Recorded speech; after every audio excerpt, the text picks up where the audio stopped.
Alright, this is Madcap Music Review. We're here at NAMM 2014 with David Ellefson. How you doing, brother? What's going on? What's happening? How are you? Right on. So, you've got a new band, Altitudes and Attitudes. Tell us a little bit about that. It's more just songs, really, more than a band.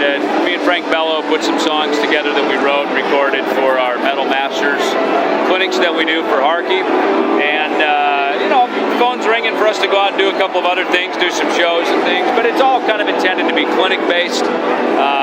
So it's something we can do here and there in between our Megadeth and Anthrax activities. Did you have any idea Frank could sing that well? Oh, did you? I did. Well, I knew that because at some of the Metal Master stuff, he would step up and sing. He's like, wow, dude, you can sing. And then when I heard these couple of tunes he had, and heard him sing, and I'm like, wow, man, you really, singing, it's more than just singing the notes. It's about conviction of the words and the story. So it isn't just Frank as a singer, it's him as a writer, and really being an artist and being able to convey the message that he's writing in the lyrics, And then on the track here again, I wrote the lyrics. He and I kind of talked through the concept, so it was something he could believe in singing, So I think when you're writing original music, it's important that you write from the heart so you can sing and play from the heart. Yeah, you guys debuted Booze and Cigarettes at Metal Masters on Wednesday. That was pretty good. Yeah. It's the first time we never played those songs. We recorded them and we never rehearsed them, never played them out on a stage. So it was just kind of a fun excitement about doing that. Absolutely. Yep. Now, the last time we caught up with you, I think, was in April at the Whiskey with Battlefield of the Mind. Right. Can you tell me a little bit about your involvement with the boot camp?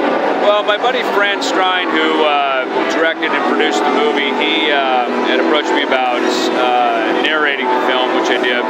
Then, of course, that led to kind of my awareness with the boot camp and everything with that. And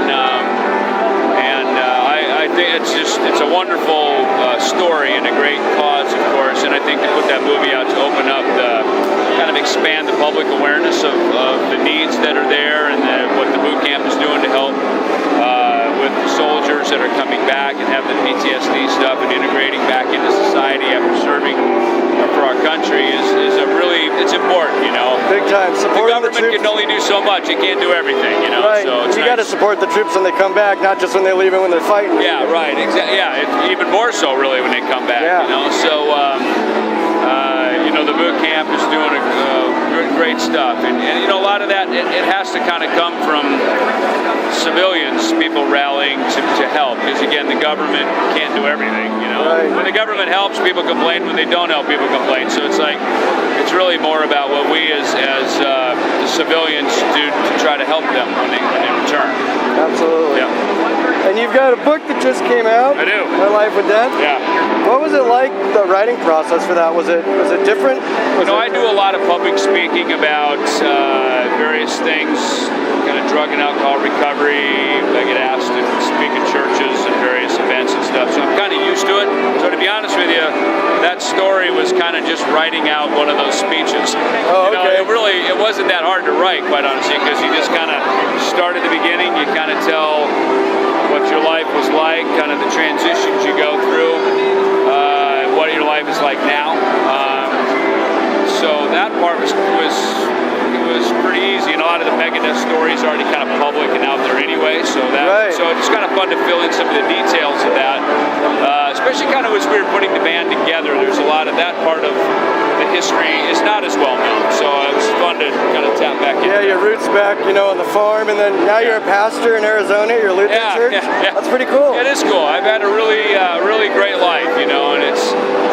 I think it's kind of being open to the twists and turns that are put before you rather than fighting it. There's periods in my life where I kind of fought some of that stuff, and I was like, I may as well just go for it and do it, Absolutely. And be bold in everything you do, whether it's in rock and roll or anything else, just be bold and go for it. Absolutely. Well, thank you so much for giving us time. Yeah, you're welcome. David Ellefson. Thank you, brother. Yeah. Thanks, man.